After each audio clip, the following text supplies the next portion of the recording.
items. Those that will make more sense, I think, as we get into things. And so without further ado, I'm just going to go ahead and introduce the team here.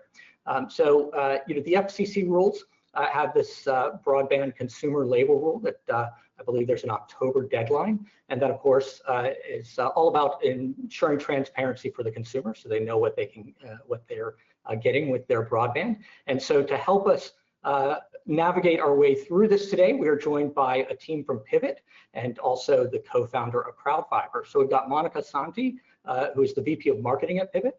We were also joined by Travis Chillemi, who is the Director of Web Services at Pivot, Wende Morgaine, Curriculum Specialist at Pivot, and Bailey White, co-founder of CrowdFiber. So we're excited to have all of you here. So that I don't take up any more of the time, I'm just going to go ahead and hand things over to Monica to get us started. So Monica, go ahead and take it away. Great, thank you so much, David. And I hope that we did not scare anybody away by the mention of the quizzes. They're just for fun, so don't be scared about those. Like David said, we're here today to answer some of your questions, give you some information, provide some clarity around this order. This order was implemented by the FCC. Their primary goal of broadband labels is to demystify the broadband service offering for consumers, enabling them to make informed decisions when choosing their internet service providers. I have a quote I'll read you from the FCC chairwoman that further unpacks the inspiration and why the FCC is doing this. Broadband is an essential service for everyone everywhere. Because of this, consumers need to know what they are paying for and how it compares with other service offerings, as this chairwoman Jessica Rosenworcel said in a prepared statement. For over 25 years, consumers have enjoyed the convenience of nutrition labels on food products. We're now requiring internet service providers to display broadband labels for both wireless and wired services. Consumers deserve to get accurate information about price, speed, data allowances, and other terms of services up front. So that's what the FCC has tasked you all with. And I'm sure you're approaching this with varying degrees of enthusiasm. If I look at the cup as half full, I will say that this puts all the information about your plan in one place, which will be helpful, I think, to anyone on your staff that's talking to consumers. There are folks that come in and have very specific questions, and now you'll have all that information in one half. So that's my Pollyanna message for the day today. If you are a small subscriber or a small ISP, excuse me, with fewer than 100,000 subscribers, your implementation date is October 10th of this year. You're probably aware of that, but there's some background information. Today, we're covering 3 different sections about the order and resources we have available to help you. Thank you to those of you who sent in some questions. It's really helpful to see what you're asking. We had one person that submitted, I think I feel a bit overwhelmed by the broadband labels, so I'm hoping to get some clarity on how you would implement them. So perfect. I hope that you get that from this. That is our goal today. So we're breaking up the presentation into 3 areas: labels, label creation and management, 1, point of sale, 2, and training is number 3. And as David said, as we go along, pop your questions into the question panel. We will get to those questions. I will likely skip over questions that I think we answered in the presentation, but if you need more clarity, be sure to, add that in. So with that said, first up is label creation and management, which Bailey is going to handle. So I am going to pull up the slide for him. Wait, oh, I'm sorry, I lied. I have one more slide. This is what happens when you have inspiration in the last half hour before you begin the presentation. So apologize for that. Here's the inspiration. We have put together, Pivot and CrowdFiber have put together a website for your benefit to help you understand about the order and how we can support you. I am showing you right now a screenshot of that website and the URLs there. So the 3 areas we're helping, shockingly, align with the 3 areas that we're going to talk about with the order.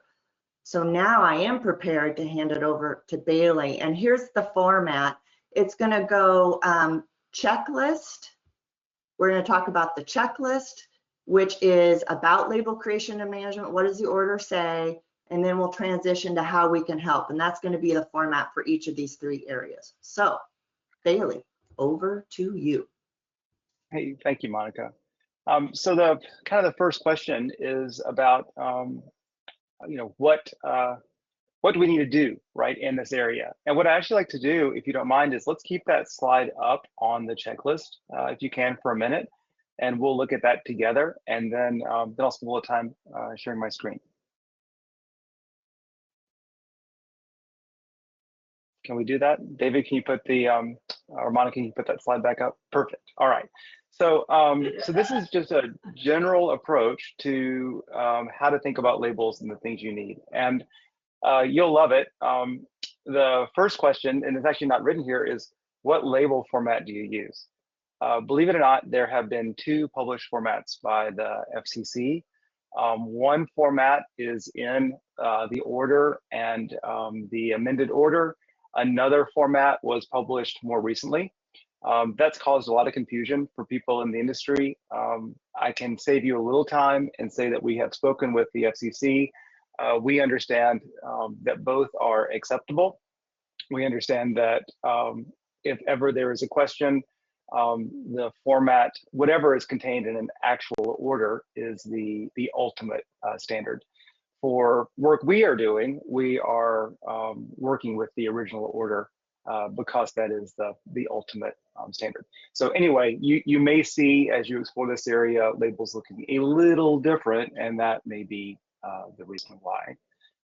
In terms of what you need to do, you need to make a label for each applicable broadband plan. Now that does not mean bundles. So if you have many options for a 100 megabit service with different bundles, you don't need to have one for every bundle. You need one just for that 100 megabit service.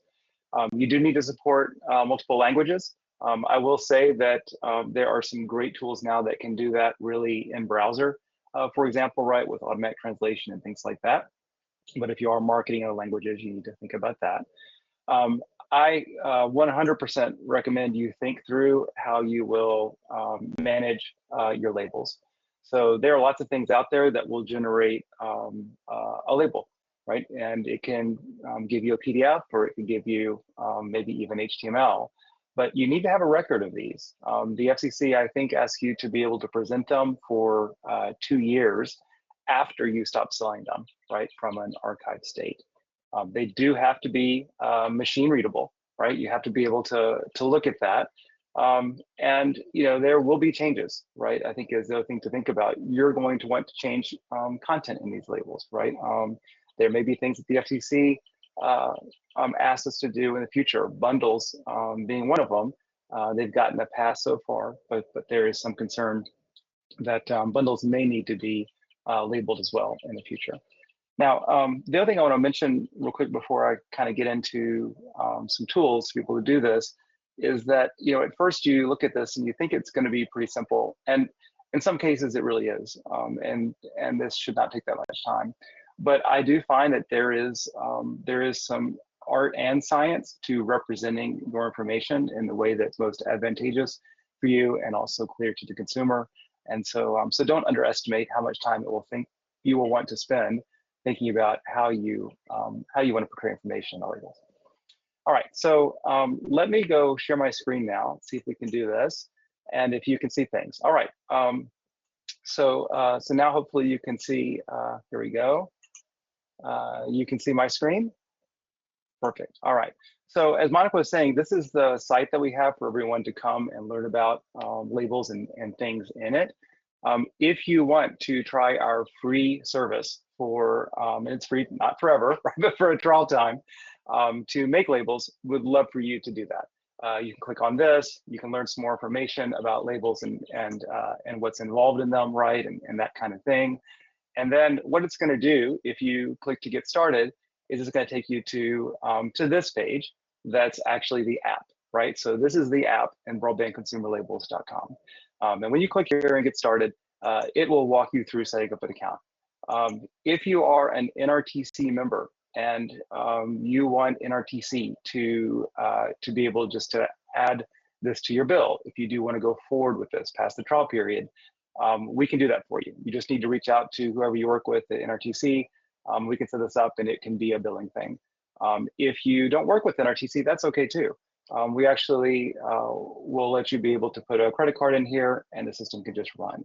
So I think it asks for a credit card up front just to make sure we have one. We will not charge you during the trial period. Keep in touch with us. We're very responsive to everyone who's working with us and can help you as you navigate this.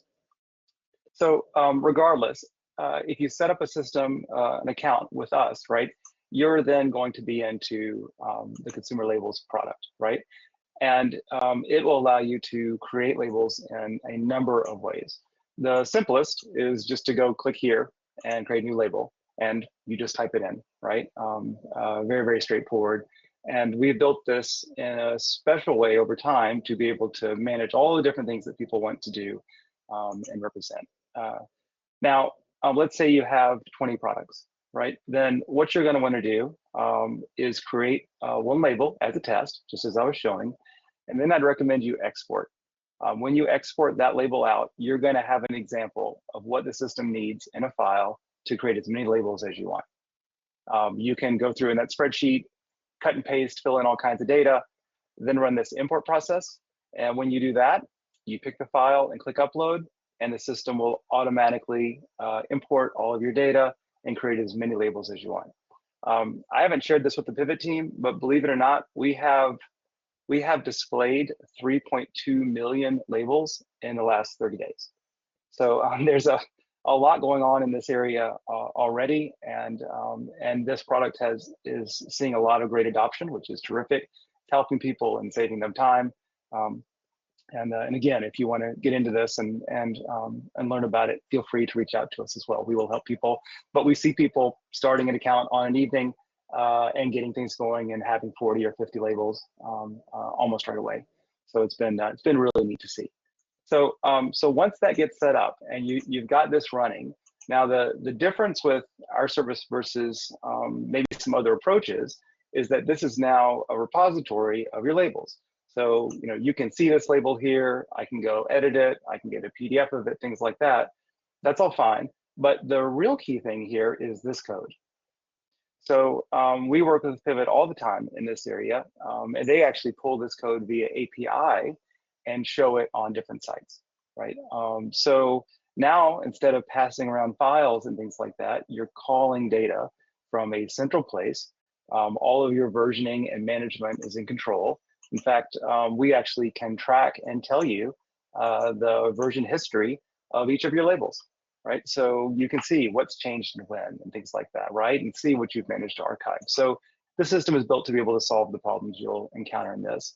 It also creates a file that's required by the order that you'll need to be able to present to the FCC if you're asked, that combines all of your labels together into a CSV. So it really kind of takes into account all of the different parts of this. Now, let's say you've gotten into this and you've gotten it set up. This system will work with any other application. That's our intention. Whether you're a CrowdFiber customer or not is not important. If you are a CrowdFiber customer, I want to spend just one more minute and show you how that would work. So if you are a CrowdFiber customer, you'll have a back end to your shopping site that looks like this, right? And it lets you control your product offers and where things are available and all kinds of stuff. You're going to put a system label ID in here, right? This is the ID that's coming just like this, right? So you'll copy one of those in, and as soon as you do that, then lo and behold, when someone types in an address and they try your CrowdFiber system, you're going to have the broadband facts right there. So this has been a really easy way for people to get into things. One of the other parts of this is that you don't have to show your labels except based on address availability.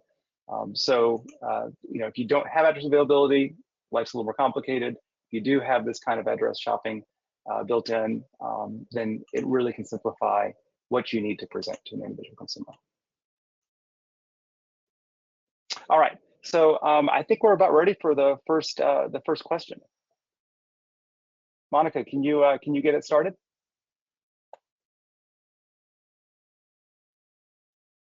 just share your screen and I'll, yes, perfect. All right.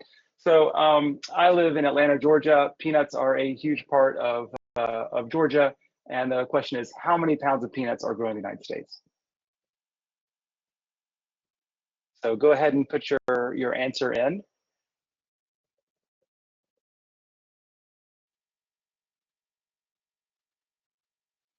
And I think those are going into, are they going in, they should be going into the chat? They should be going into the question panel. The questions, excuse me, thank you, into the questions. So Don't I'm gonna be shy, guess, nobody sees your answer but us. what, maybe 25 pounds? What do you all think?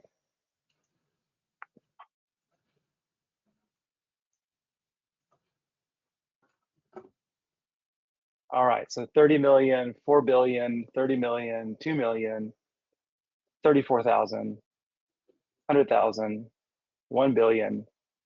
No clue, I like that. Okay, hey, we've got a trillion now. I like, Renee, you're thinking big.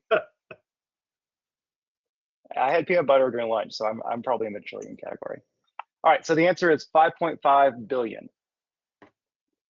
Not a bad amount. I wonder if we're gonna serve that many labels up. I think we actually might be on track to do it. And 10% of those peanuts end up in just peanut butter jars. So go, Jeff.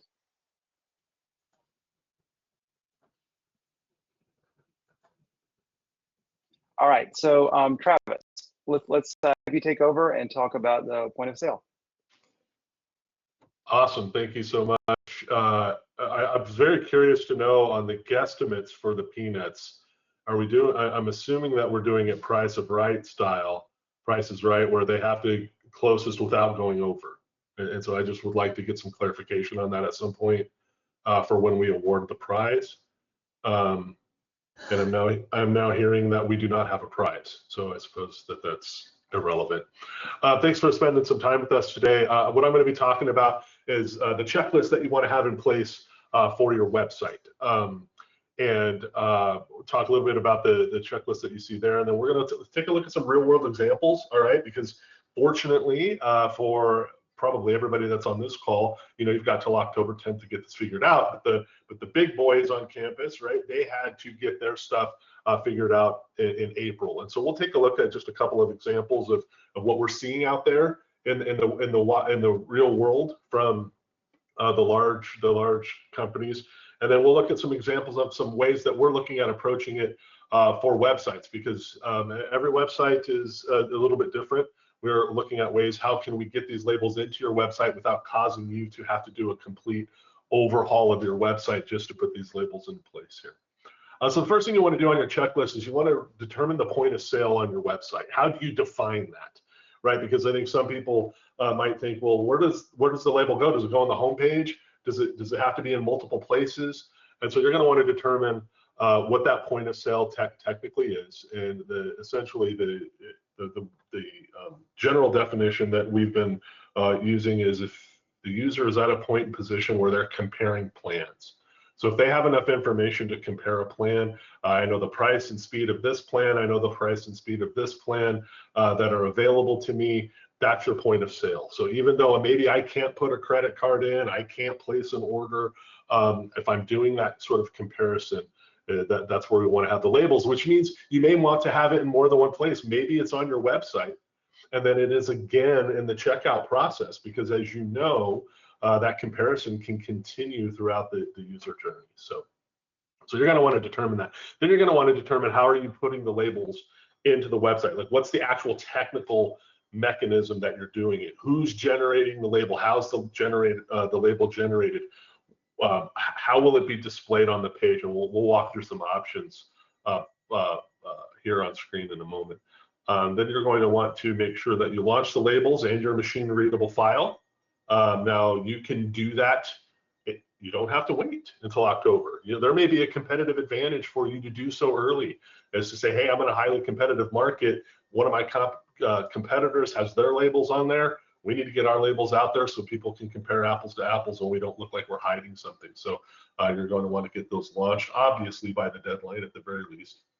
And then there's an extra little thing. It's not a requirement by the FCC, but it's something we think can help smooth over some of the confusion with regarding to this, and that's a broadband label explainer, and I'll show you an example of that. Because there's a lot of terminology on these labels, and many people don't understand maybe what that terminology is, and why they should care, why should it matter to them. And so show you sort of an example of what that might look like. So let's start things off. If I can go ahead and get a screen share going here. Let's start things off. Okay. No, this screen. There we go. Can you all see my screen? Excellent. Yes. Thank you.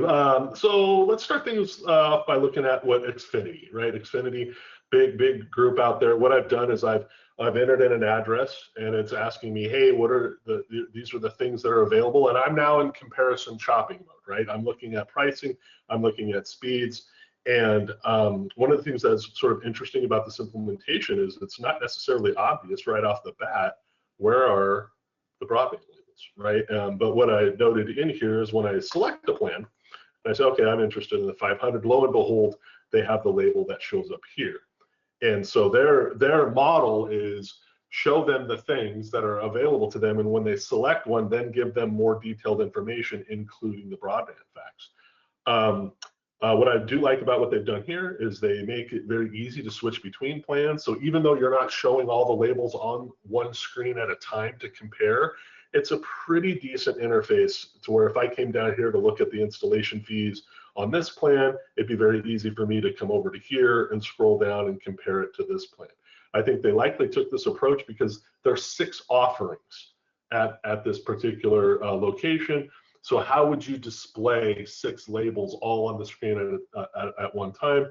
I think that could be a challenge. So I really like the implementation that they've done here.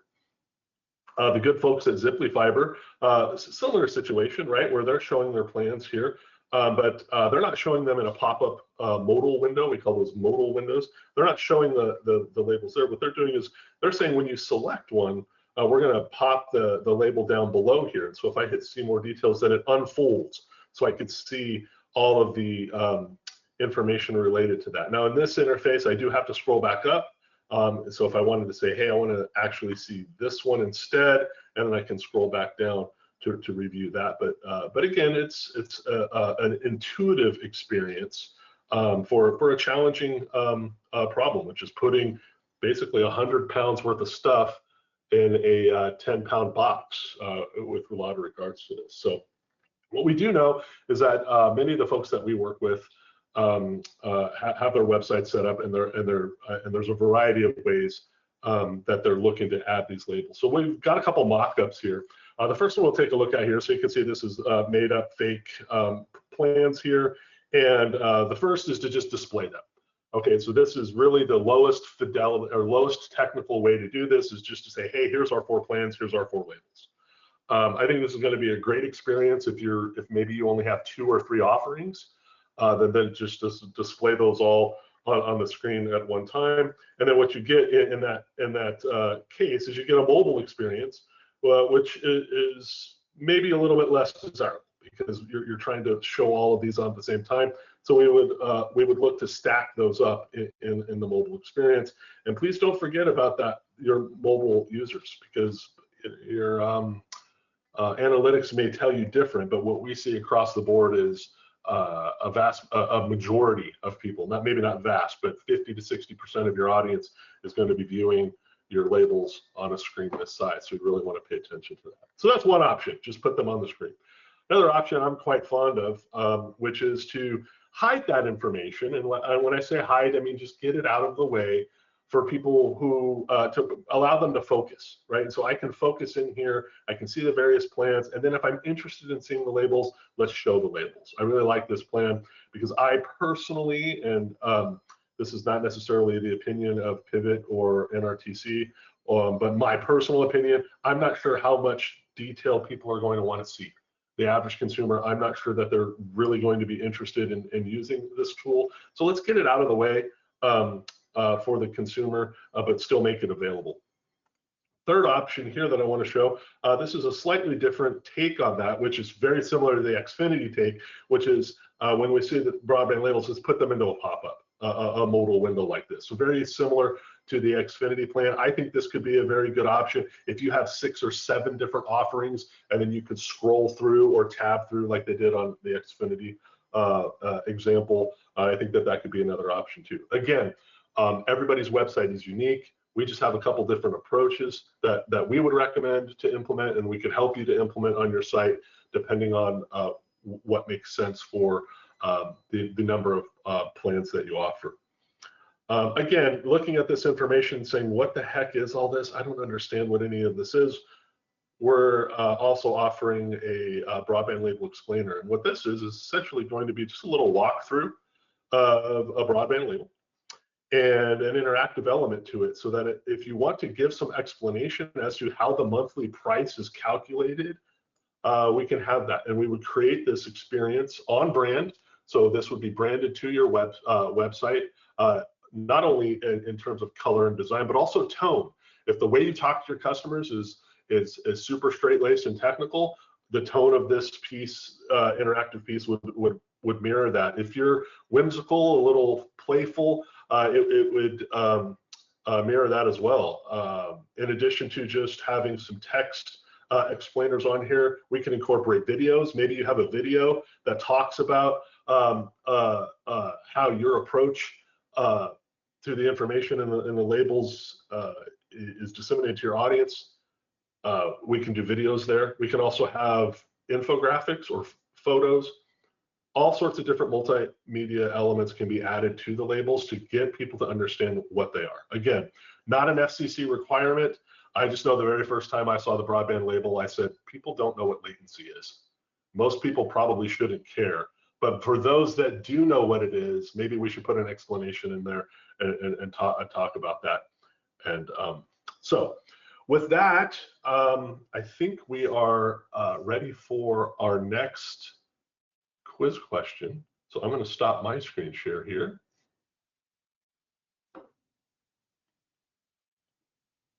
And do we have another quiz? We do.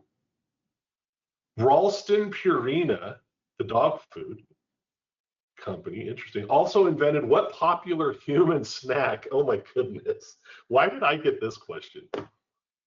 Ralston Purina also invented what popular human snack? Very interesting. That's a very interesting question. I really hope it's not a meat-related answer. I would hate to think it's like Slim Jims or something along those lines. That would. Chex Mix. Chex Mix is the answer. Ralston Purina also invented Chex Mix. So Cracker Jacks. I saw. Did we have anybody get it right? Oh, we did. Karen Prater, emphatically with the exclamation point, was the first one to respond with Chex Mix. One of my fave snacks. All right, and with that, we're going to go ahead and turn it back over. Thank you, Travis. We're now going to go into point of sale for what the FCC calls alternative sales channels. Basically, that's a fancy way of saying in person, so like your retail store, or if you sell door to door, and over the phone. So those two things. So the requirement there is to establish and document process for how you will share the labels in those two situations, and a little bit about that. So specifically for, first of all, looking at retail locations. So you need some way to show consumers labels when they're in your store, or you're out at a county fair and you have a booth, and if you're selling service, they're comparing plans and you're walking that through them with that. So you need to be able to show the label there. It could be a hard copy. You may decide to print them out as a flyer or brochure. I do want to mention the FCC specifically called out that that's not required. You may find that the easiest way to do it, which is fine. But other ways you can meet that requirement would be, for instance, to have a QR code that somebody could scan with their phone to pull up.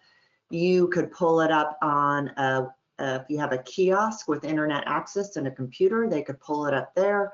You could pull it up for them as long as you can, slide turn your monitor so that they can see it if they're approaching you at your desk. So those are some of the ways you would share that label information in the retail environment. Over the phone, I'm gonna get a little bit into the weeds of the order here because there have been a lot of questions around this. If you were to just simply read the order that came out November 22nd of 22, I think it was, it says there that for phone and basically as well as for retail locations, the FCC was initially going to ask you, the provider, to record each instance you refer to consumer to a label in one of these two channels. And which then, understandably, you were up in arms about that. Like, that's paperwork burdensome, tracking burdensome to do that. So there's an August of 20, oh, I should have looked these dates up, August of 23, I believe it was, where they reconsidered that and they've simplified it. And I bring that up because I have had a few people come up to me and say, hey, you said, I thought we had to track it each individual person. And that's the danger if you just read the initial order that came down and didn't read the order of reconsideration. So the new, or not the new, I shouldn't say the new, but the requirement now is that you need to have these documented process and the way you're going to share these labels. You need to have that documented, and you need to have documentation that you trained your team on this process. Those two things bundled together reflect your compliance with the order. So if the FCC came calling, you'd have 30 days to sum it up for them. Here's my business process for how I share these labels in my store, and here's how we do it over the phone, and here's the training materials we use, and here's documentation that these people have been through the training. So that, in short, is what point of sale for alternative sales channels looks like. So we are now going to move on to our third and final quiz, which, what is the cookie to cream ratio of an original Oreo? Which, of course, our fabulous corporate marketer, Dawn, put these together. And I wonder, the original Oreo must still be the same formula, as opposed to, so forget about the red velvet and the peanut butter and all those other ones. They may be different. This is the original Oreo. Ratio of cookie to cream. So I'm trying to scan to see if you guys answer. It's hard for me to do more than about one thing at a time, folks. So I apologize for that. Travis popped on. I thought maybe he was seeing some of the answers. I'm seeing lots of responses here. I got a lot of 2-to-1 ratios. I think we needed a more exact answer than that, I believe. The 2-to-1, because obviously there is one from Cindy that's awfully close. Oh, Cindy, let's see. Oh my goodness. Wow, Cindy Greer. 70% is what Cindy said, 70 to 30%. And using the Price is Right metric, she still won. Yeah, she's on 71 to 29%. Too bad we don't have fabulous prizes, but you just have the satisfaction of knowing you nailed it. So there you go. All right, so now I am turning it over to Wendy, who's going to talk about training and how we can support you with that. Right, so Pivot is super excited to hopefully try to make this journey a little bit easier for you. Monica, I am not seeing the screen. There we go. Thank you so much. So as I was saying, a lot to do for broadband labels, and we have tried to make it easier for you by creating an on-demand course that you can purchase and have your staff go through. And then you will have documentation ready for the FCC, because everybody who goes through the course will receive a completion certificate, and you can keep that with all of your documentation in case the FCC comes calling. It's a 4-module course, and it takes about a half hour per module. So good idea to spread it out over a couple of days so that everybody can really soak in the information. So we give you some big overviews so that everybody can give a general idea, but we also have modules that go line by line through the broadband labels so that anybody on staff who really needs to understand it, get it under their belt so that they feel confident in talking with consumers about literally every bit of the broadband label can do that. And so hopefully it's a very easy way for you to go through training. It's on demand, so it's asynchronous. Your folks can take the training anytime. You also, once you purchase it, you have access to it through December 31st. So you can refer back to it if you need to. We also have a customizable module that we can add to your training. It's included in the price, so very easy to do. And that customized module can take those business practices that Monica was talking about for alternative sales channels, and you can provide that documentation to us. We can put it into that for a 5th customizable module so that your staff can train all in one place, and you can have the documentation that they have read and checked off any documentation that you have for them about what to do in alternative sales channels. But our training also provides things like what it sounds like to read the label over the phone to a consumer. So we feel like it's a very comprehensive training, tried to make it really easy for you and your staff to meet with the FCC, be in compliance, and hopefully it will be an easy thing for everybody. So Monica, do we want to take questions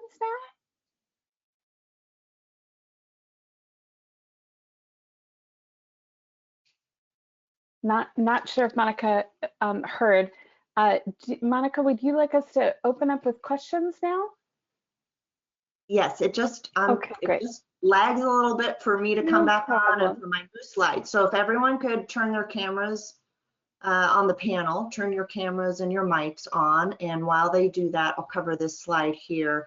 So this is a summary of some of the support we are offering and can help you with. We did have people asking about that prior to the webinar, like what kind of support is available to small providers, startup providers. So here you go. I would like to mention one thing that I was remiss in not mentioning about point of sale phone compliance. The FCC does say you have to read the label in its entirety. So best to hedge bets, and rather than offer up front, do you want me to read the label? Yes, no, would be to enter with a posture of, I'd love to tell you about all about the service by reading the broadband label. Certainly if a consumer, prospect, or a customer says, oh, I'm not interested in hearing that, they've directed as to what the experience they want, and you could stop. So I did want to squeeze that in because we do get a lot of questions on that. So I'm going to stop sharing for a minute here. And we have questions that have come in. And so I am going to, if you just give me a minute here, I've got some of them pulled up.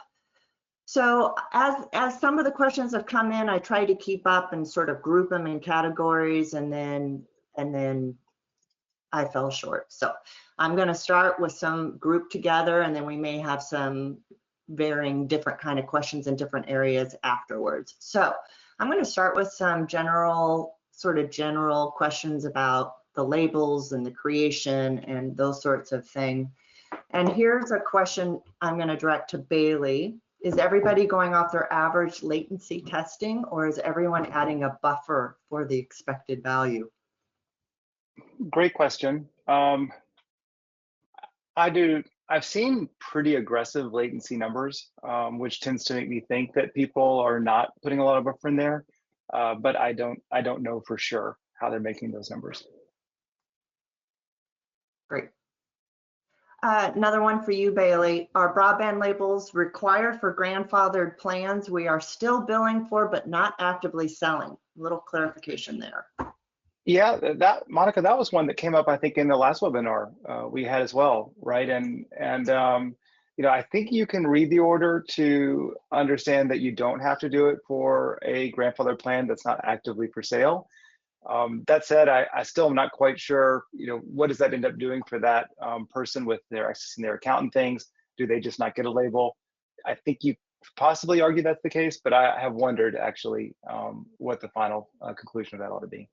Yeah, and further clarification there, you don't have to create a label for a grandfather plan on October 10th for any plans that are already grandfathered, but you're still billing for. But going forward, you would have a label if you decide in the future to archive or to grandfather, to no longer sell a plan. You'd obviously already have a label for it, and you'd have to archive that for 2 years. So that's sort of the trick there.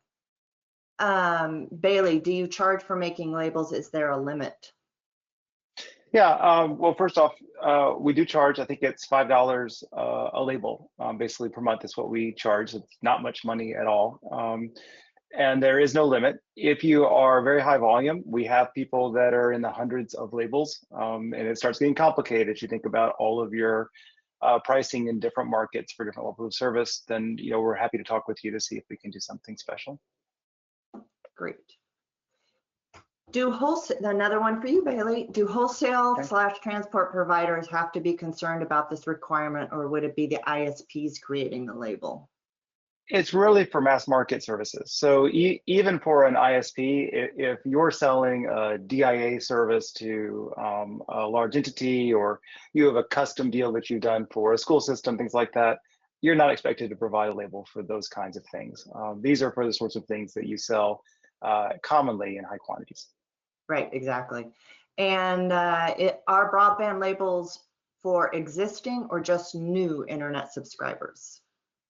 Yeah, so that's what we were just talking about, right? You know, and ultimately people are supposed to be able to see in their account a label for the service that they have. They're also supposed to be able to see as they shop for new services or upgrades, right? What their options would be and labels for those.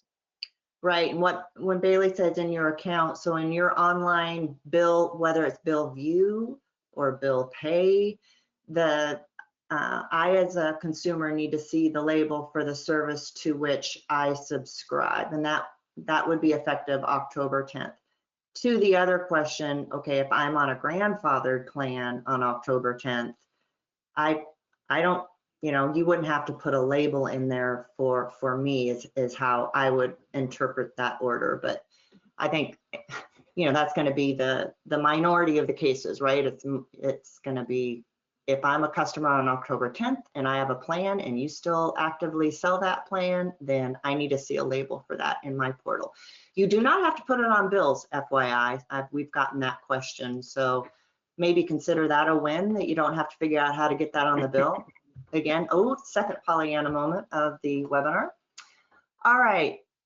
I'm going to go to a point of sale question. What is expected over the phone? So actually, I think I just covered that. So the training program's nice, and as Wendy said, it actually, there's a recording of somebody reading the label. It takes a lot less time than you might think. And again, you are, you know, the order does say to read it in its entirety. So take that as you will when you consider your processes. And the order also talks about how to approach that and how to present it in a way like, oh, the FCC is making me not advised, versus making it conversational part of the process of making sure you're fitting the right solution for the customer's prospects' needs. Wendy, here's a training question. Looking to learn about interpreting the new Broadband Labels program attributes and be able to explain their virtues to constituents. Sure, that's a great thing to do. Of course, you know, the whole, as Monica mentioned at the top of the webinar, the whole goal is to make comparison shopping easier for consumers.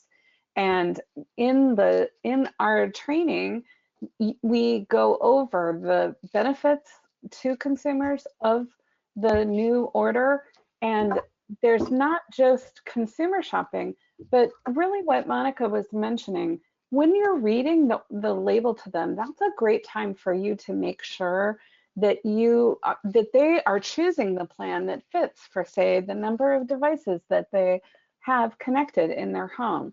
So I really think there are big advantages to consumers, and we have gone over them in training. Great, thank you. Sorry, I had a little computer glitch there, and my computer went a little wacko. David, if you wouldn't mind culling through, we still have a few minutes left, culling through some of the additional questions and throwing them out as I try and troubleshoot what's going on with my. I've got. Oh, I'm sorry. Travis. Great, Travis, go for it, Travis. Yeah, I've got a handful of them that I think we can kind of do lightning round style. Question, if you only offer a service via a bundle and not as a standalone speed offering, are you required to create a label? That is a no. That is a no answer for that one. And be on the lookout. The FCC may change their mind about that. But right now, the October 10th deadline, no bundles need to be labeled. Right. That's right. Another rapid fire, do we need to create labels for plans we don't advertise? For example, we have a commercial plan we don't list on our website. Well, I'd be careful there because this isn't about advertising. This is about point of sale. So if that is a plan you would tell multiple business prospects about, you would need to have a label. Now, right. You have a plan that was very custom for ABC pest control, and they have multiple locations, and you custom made this internet plan and transport for them. You wouldn't have to have a label for that because it's very custom to them. But no, that's not a loophole to take everything off your website, because website is one point of sale, right? They're still face to face, and there's still the over the phone. Over the phone. Right. Another rapid fire question, is there a minimum number of customers to where you need to create labels? All right.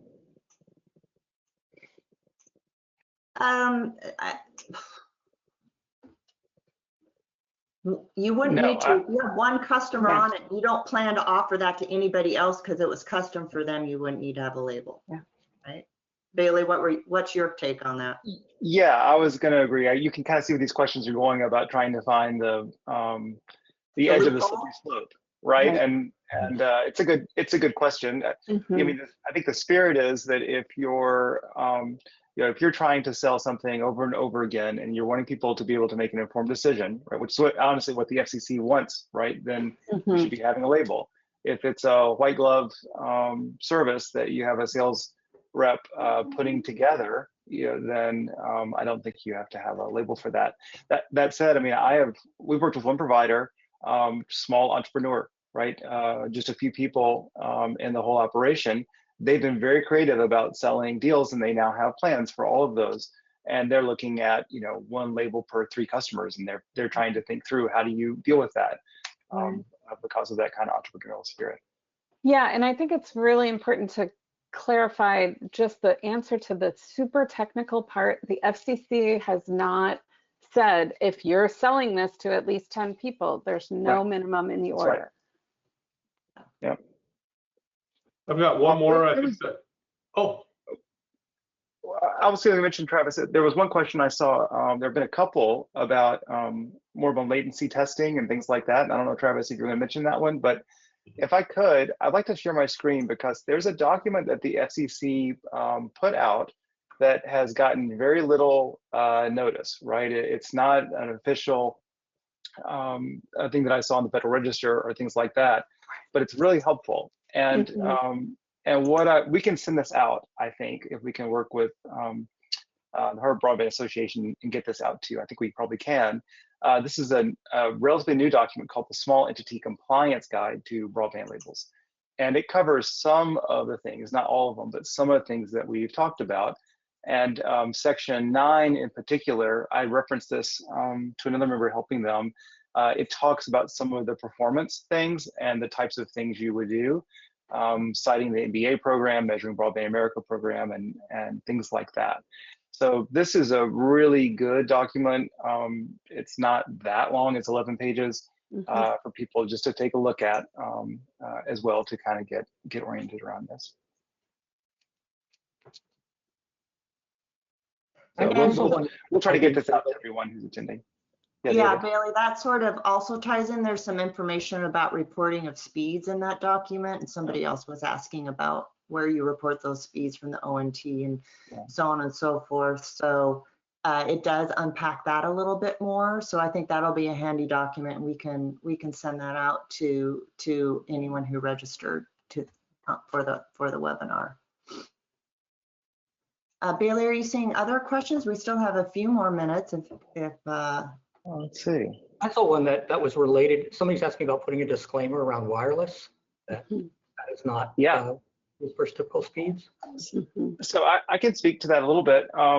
So mobile has a real challenge in this area, right? Think about your use of the phone. Sometimes it says 4G, sometimes it says 5G, sometimes it says 5G UWB, right, for ultra wideband. All those are different transmission technologies that one single subscriber experiences. So what we've seen so far, and you can see this online from Verizon and AT&T Wireless, things like that, is that people are documenting the speeds of each technology, and they are putting in ranges. So I think my current plan from Verizon, I think, says I have somewhere between 3 meg and 200 meg upload or something like that. Depending on the technology, and somewhere between 7 meg and 500 meg download, right? Depending on the technology. It's a long label. Yeah, I would in a big range. Yes. That would be a very different. 3 is different than 200. Yes. Yeah.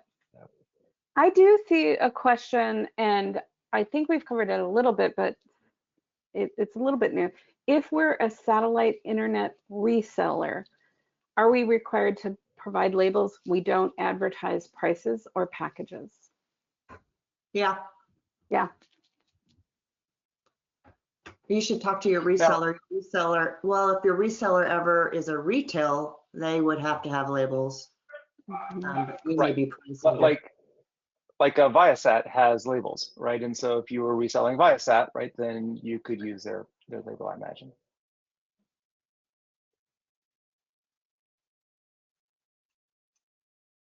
I'd like to read a comment. Perhaps Bailey is too humble to read this, but just a comment that came in from Mary Beth Pashal, I think. We have been using the site to create and archive our labels. Your site is very user-friendly. My website manager loves the widgets, and your support staff was very helpful and friendly. So you know what? You just deserve to get some credit there, Bailey. Great job. Well, that's right. Thank you, Mary Beth. We have some CrowdFiber socks, and I'm going to see if I can get some sent to you. Here's an interesting one. Do you need to create labels only for current offers? Would you need to go back?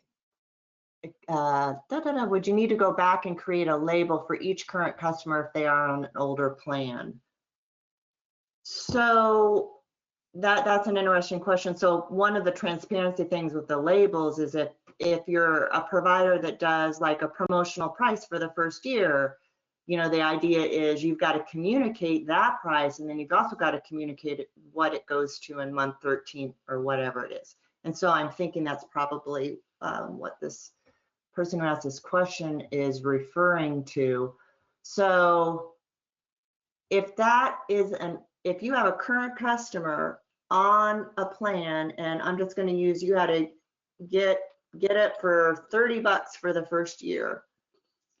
If you are still offering that promo, then you would need to have a label. If that is a promo on October 10th that you don't plan to offer, then I suppose that would fall under grandfather. It's a little bit gray. This is where I might suggest you talk to a regulatory consultant, but I would think, well, you don't need to then have a label, but if you offer that kind of promo, it's probably something you do, if not all the time, fairly often. So it sounds like something you need to have in your label deck of cards.